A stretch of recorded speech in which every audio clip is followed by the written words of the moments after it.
Hi, and welcome to the show. Subscribe at kevinmd.com/podcast. Get CME for this episode by clicking on the CME link in the show notes. Today, we welcome Dae Sun Hwang and Joo-Young Lee. Dae Sun is a medical scribe. Joo-Young is a child and adolescent psychiatrist, and together they co-wrote the Kevin MD article, Beyond K-Pop and Kimchi, Unraveling the Mental Health Tapestry of Korean Americans. Dae Sun and Joo-Young, welcome to the show. Thank you for having us. us.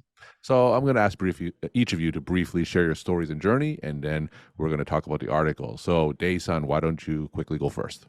Sure. So I'm Korean American. I was born in South Korea, but my family moved to the United States when I was about a year old. So I grew up in the Midwest for most of my life. And yeah, so currently I'm working as a medical scribe. And what initially inspired me to pursue medicine was my mom's experience with breast cancer when I was middle school. And so, yeah, seeing how well her doctors took care of her definitely inspired me and affected my perception of how important of a field medicine was. And so, yeah, that's been a big influence on my journey and throughout life. And I'll be starting medical school in the fall and definitely looking forward to that next step in the journey. Perfect, and best wishes to you in medical school. Thank you. And Joo-Young, you're a child and adolescent psychiatrist. Just briefly share your story and journey. Yeah, so I'm currently working at Children's Hospital in Colorado. I was born and raised and studied in South Korea. And I was already a board certified psychiatrist when I decided to come to the United States. And the decision was made because I wanted to learn more about psychoanalytic techniques and theories. I also wanted a better life for my family. But I had to go through another residency in University of Maryland for this. Thank you, Dr. Ehrenreich, for giving me an interview at the last moment. And afterward, I trained at Cambridge Health Alliance, which was very therapy-heavy program in Massachusetts. And I came here last summer with my family. I'm enjoying it ever since. Perfect. Yeah. Both of you co-wrote the Kevin MD article along with Thomas Pak, Beyond K-Pop and Kimchi, Unraveling the Mental Health Tapestry of Korean Americans. So Dae Sun, tell us about this article for those who didn't get a chance to read it. Yeah, so I work with Dr. Pak, Dr. Lee, and given our shared background as Korean Americans, I think it was an important topic for us, and we wanted to not only provide some background information about our culture and some of the nuances that are unique to our culture, but also being able to understand our community through like a mental health lens. And I think that was important to do because throughout history, there's been a lot of stigmatization, I would say, regarding the topic of mental health. And that kind of prevented people from maybe seeking the right care or the appropriate care for their concerns. But I think that is slowly changing for the better. It seems that the conversation about mental health is slowly becoming more of a public thing, and people are more willing to be open about their challenges. And so I think we wanted to contribute to that, and hopefully through our article, we can continue to move that conversation forward in a positive way. And that was kind of the main focus of why we ended up working on this article together. So Dae Sun, when you say that mental health is stigmatized in the Korean community, give us some examples of that. So some examples I would say, like, you're not really allowed to express, from my experience growing up under a Korean household, we didn't express too much of our emotions. So whether it maybe you're feeling sad, angry, or whatever the case may be, we have a tendency to suppress a lot of those feelings. And I think that can lead to a lot of different issues, whether one thing that we highlighted in the article was the concept of hwabyang, which you kind of don't necessarily express your concerns as a mental health issue, but more so a physical symptom. You might feel some sort of like a burning in your chest or somatize. I'm not sure if I'm pronouncing that correctly. Yep. It's at least more to that sort of a manifestation of your concerns, more so than addressing it as, like I said, a mental health challenge. So that's one example that I would say is, related to mental health challenges as a Korean American. Joo-Young, you were a psychiatrist in Korea, right? Before you came to the United States. Yeah. So tell us about that tension between the stigmatization of mental health disorders and patients coming to you to talk about their mental health disorders. So talk about that tension.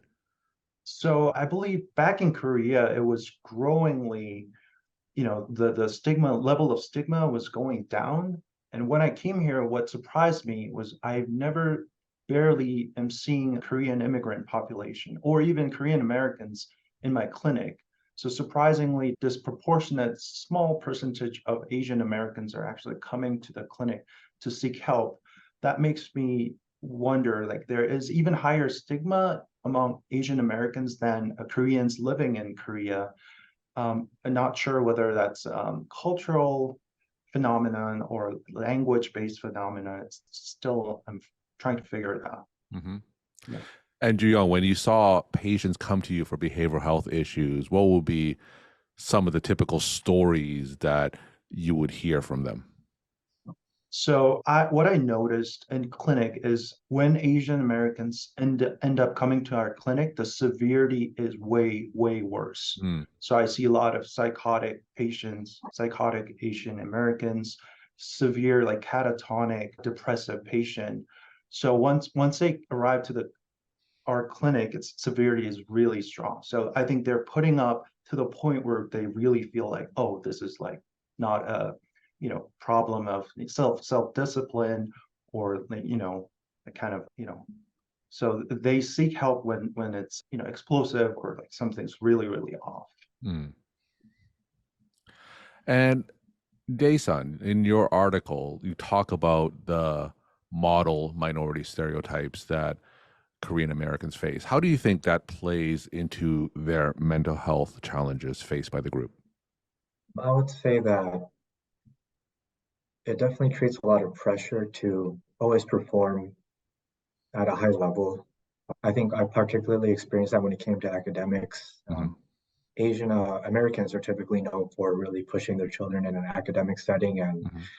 to always uphold a very high standard of grades. And I think and there's a fear of disappointing others and kind of dropping below that standard. And that can create a lot of, yeah, like I said, pressure. And it can be difficult to cope with that oftentimes, especially for adolescents or children that are growing up in that type of environment.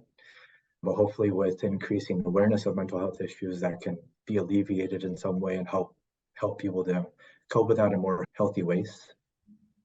Did you yourself face some cultural pressure to be silent about potential behavioral health issues? I think that's true in some ways. I would say it was true for me because I was the only Korean American in my school from kindergarten all the way through 12th grade. And Mm-hmm. so I think not really having like a direct contact to relate to prevented me from really having somebody to speak with about these issues. Although my family, such as my parents or my two older sisters, they probably face similar issues, but I don't think you're able to connect with them in the same way that you would with maybe a peer that is experiencing a similar challenge. And so I think just not having like a big community of people that are Korean American made it difficult to speak out about the challenges. And Joo-Young, tell us about some of the things that you're doing in terms of alleviating that mental health stigma among the Korean American population. I'm still figuring out like what would be the most effective ways, but I believe the PCP's role is quite important on how they educate about the mental health, the importance of mental health, and how important it is to get help when it's deteriorating. And also, I think through a school system, they can reach to like so many population that even like when parents are not interested in the mental health issue as a like first generation immigrant, I think school will have a lot of roles to play in, like putting in some cultural context, talking about stigma, and how it is okay to visit psychiatric consultation and what they actually do, because they really don't. Some people don't really know what we do. They're still in this the stereotypical image of the cuckoo's nest where you zap the patients. But what we're doing is we're really caring about not doing harm to patients these days. So I think those kind of objective knowledge should be spread out there through many routes, I think. And Joo-Young, give us an example of something that you've done or something that you've heard to alleviate that stigma and really move that needle to talking about behavioral health issues more openly among Korean Americans. So I just graduated and I'm actually just having some time to create some other stuff other than seeing patients. So I am involved in creating some YouTube videos, Mm. normalizing the mental health concerns. Also, I'm thinking of constructing some local like parent training groups so that I can reach out to the parents directly about like common mental health concerns and how we can effectively overcome. So I think doctors definitely have roles outside the clinics where you can permeate through the community and targeting a bigger population. Do you anticipate or have you seen some cultural inertia when it comes to alleviating that mental health stigma? Actually, not that much. I think overall the even older population, they're starting to embrace the importance of mental health. For example, a big example, like my father really didn't like me pursuing psychiatry when I chose to do it, but he's now really like open, like he's talking to me about how important like mental health is right now. And I really appreciate that, and I view that as a kind of a bigger kind of a inertia towards embracing mental health, even in older population. And like we mentioned in the article, there are a lot of like celebrity mental health figures in Korea now propagating and normalizing these behaviors. And I really thank that kind of a TV personnel for propagating the correct knowledge. So, as a primary care physician myself, are there any specific questions that I could ask potential Koreans Mm. in the exam room that may uncover potential behavioral health issues?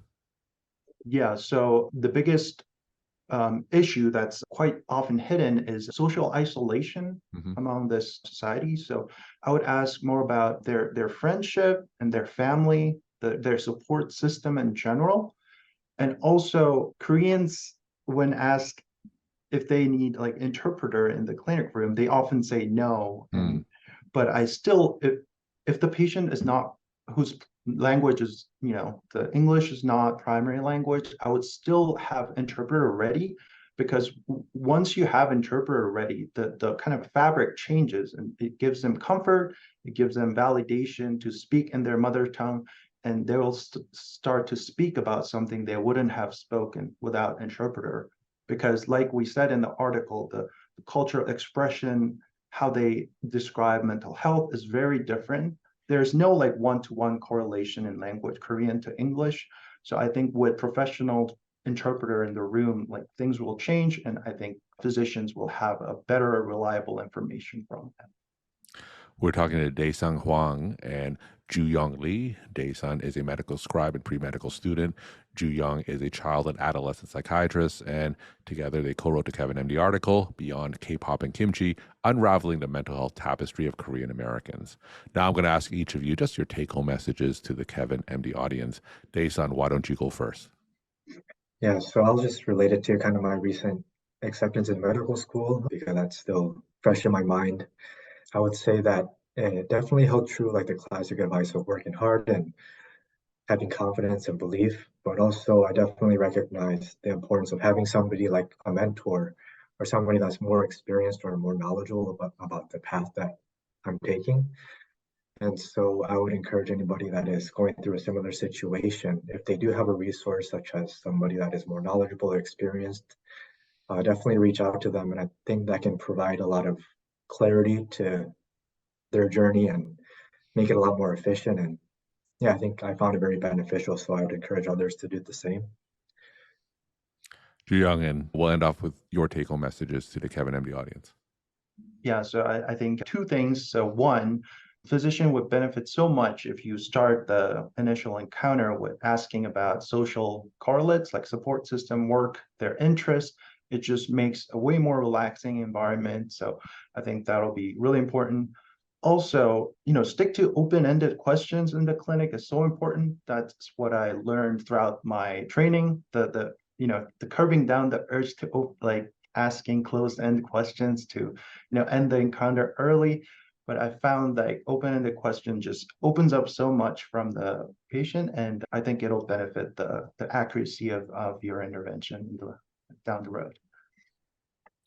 Dae Sun and Joo-Young, thank you so much for sharing your stories, time, and insight, and thanks again for coming on the show. All right, thank you. Thank you. Thank you, Dr. Kevin.